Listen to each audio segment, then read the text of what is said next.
Hi everybody, I'm Pia from Stitches and Scraps, and this is the optional open end of my Hygge neck roll pillow.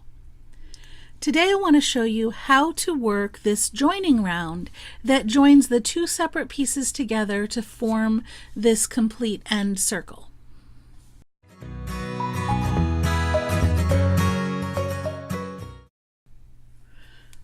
So the idea of this design is that when this is on the end of the neck roll, when there's a pillow form in here and the rest of the pillow is done, you'll be able to open this like this to pull the pillow form out so that you can remove the whole neck roll cover from the pillow form.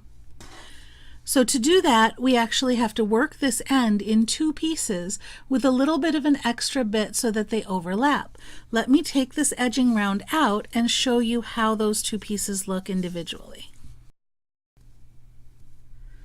Okay, so here we have, and I'm going to pull this loop up big so it doesn't come out. Here we have our two, I would say semicircles, but they're a little bit more than semicircles, right?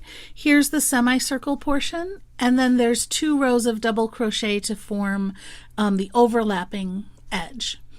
The pattern's pretty easy on these. It's just your typical circle increases and then the edging with the double crochet. So I'm not going to show you that in the video. What I want to show you is how to put these together.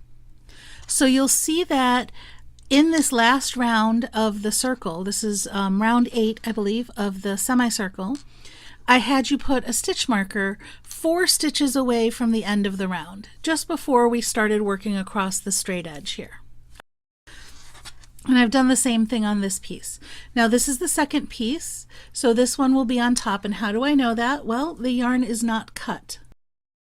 So this is the second piece. I'm going to lay both of these pieces with the right sides up. And this is the right side. I've just finished this row and this last row is the right side. So I know this is the right side. And this is the right side because here is that last row and you can see it ended over here. So we know this is the right side. So now I'm going to layer these two pieces on top of each other. And you can see that it kind of follows this same curve along the edge here. So the end of this row lines up with the marked stitch on this row, and the end of this one underneath is going to line up with the marked stitch on this row. And now when they're lined up like that, you see they form a nice circle, and that's exactly what we want. It's a circle which is overlapping by these 2 rows on both sides. So now let's join them. I'm going to start working from where I ended my last row. So I still have this active loop. This is why I didn't cut it.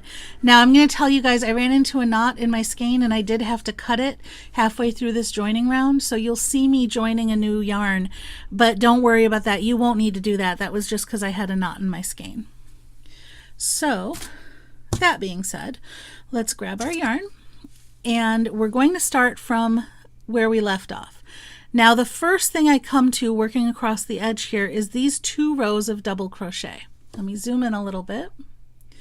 There we go. There's these 2 rows of double crochet. These 2 rows line up with these last 4 stitches. Remember before we turned to do this part, there were 4 stitches here and we marked the 4th stitch with the marker, right? So we're starting at that marker and these 2 rows are going to line up with these 4 stitches. Okay, 1, 2, 3, and 4. So as I work through both of these layers, I'm going to work into each of these 4 stitches on the back, and I'm going to evenly space those 4 stitches across here. Well, there's 2 rows, so that means I'm going to work 2 stitches into each row. So I chain 1, which I actually already have here, so I did a chain 1. And then I'm going to go into this the side of this first stitch and down into the marked stitch. You see that? I'm going through both layers, okay? And I do my single crochet through both layers. Now I'm putting another stitch in this row and I'm going into the next stitch in the back. So that's stitch number 2. Then I move on to the next row. And I'll put 2 stitches in here. One of them goes into this stitch, which is the next stitch on the back, and then one more stitch into here, and that goes into this stitch, which is the next stitch on the back. So that's my first 4 stitches, and that's the first instruction on this joining round, okay? 4 stitches that go through the ends of the rows here and the 4 stitches on the back here. Now let's go on to the next instruction. It's the same sort of thing, except now it's flipped, right? Now on the back I have the 2 double crochet rows, and on the front I have 4 stitches. Well, I've got a bunch of stitches, but these 2 double crochet rows are going to line up with the first 4 stitches. So let's find my first 4 stitches. They are 1, 2, 3, and 4. So those are the stitches I'm going to work through, and those line up like that with those 2 rows. So let's do that. Insert my hook into the first stitch and then into the first of these 2 rows on the back. Okay, that's 1, and then in the next stitch on the front, and again the first of these 2 rows in the back. So that's 2. Okay, next stitch here, next row on the back, there's 3, and then next stitch here, and again next row, or same row on the back, and that is 4. So now I have 4 stitches here, 4 stitches here, and these 2 pieces are connected. If I pull that back piece out, you'll see, let me zoom out. There you go. You'll see that my 2 circles, or semicircles or partial circles, are now connected just along this line where they overlap. So that's all the connecting I'm doing for now. Next I have to work across to the other end, right? To the other marked stitch. Well, there should be 16 stitches here if we've done it right. So let's count and see.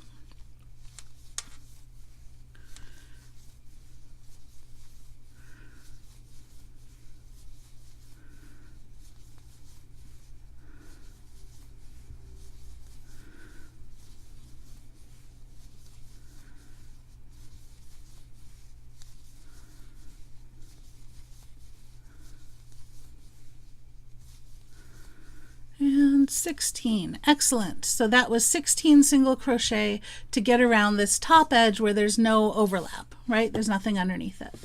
So now we're to the marked stitch again. Now you'll see that I've got 4 stitches left on this end, so this time the stitches are in front, and on the back that lines up with these 2 rows. Okay, this one's a little floppy because that's where I ended that row. So I'm going to grab the tail and lock it down in my first stitch just to keep everything a little bit less floppy.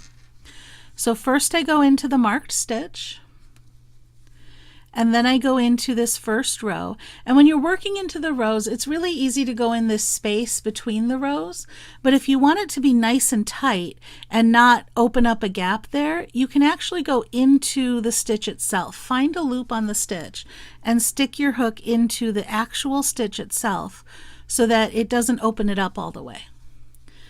So now I've done a single crochet into that first row and into this first stitch. Go into the second stitch, go into the same row. I just find another spot on that same row. I can let this tail go now because I've locked it down, and then I make another stitch, another single crochet. This is all single crochets in this row. Okay, 2 more to go. That means they line up with this stitch back here, this row back here. So there's 1, and then into the same row there's 2. Okay, so now I've done 4. 1, 2, 3, 4, and those connect to these 2 rows back here. Now it flips. Now I have 2 rows over here, and I have 4 stitches to work into back here. 1, 2, 3, 4. So I am now going to work into this first row here and into this first stitch back here, and a single crochet. Same row, next stitch, single crochet. Next row, and again I'm just finding a spot to go into that row where it's catching on the stitch itself. Next stitch, And then same row, but I'm going to go right up close to the top so it gets me a nice corner here. Let's go, I want to catch a couple loops. Let's go like that, okay? And then into that 4th stitch at the back. There we go. Now I have 8 stitches, 1, 2, 3, 4, 5, 6, 7, 8, connecting these 2 layers on this side. That leaves me with 16 stitches on this free end. So you can see now that we have the 2 layers connected just at this edge here and at this edge here. So let's finish this off by going around this free edge here and doing 16 more stitches.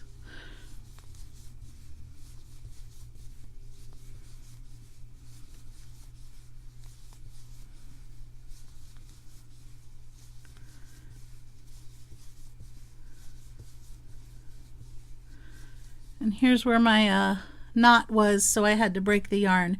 There's no reason for you to change the yarn at this point unless you have a problem, so ignore the fact that I'm changing yarn. Now I've lost count. Let's count again.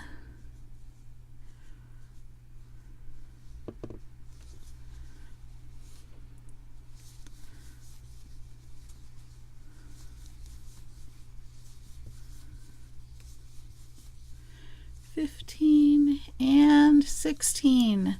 So 16 stitches has brought me back to that marked stitch that we started in. So all I have to do now is a slip stitch join to that first stitch of the round. Let me zoom in so you can see it really clear. This first stitch of the round right here, I'm just going to slip stitch into that. Oops, and not split the yarn.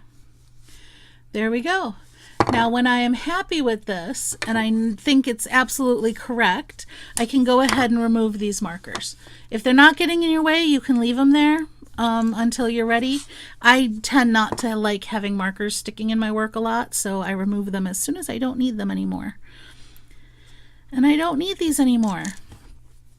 So I'm going to go ahead and show you the next round just because some of you may not have seen a back post single crochet before.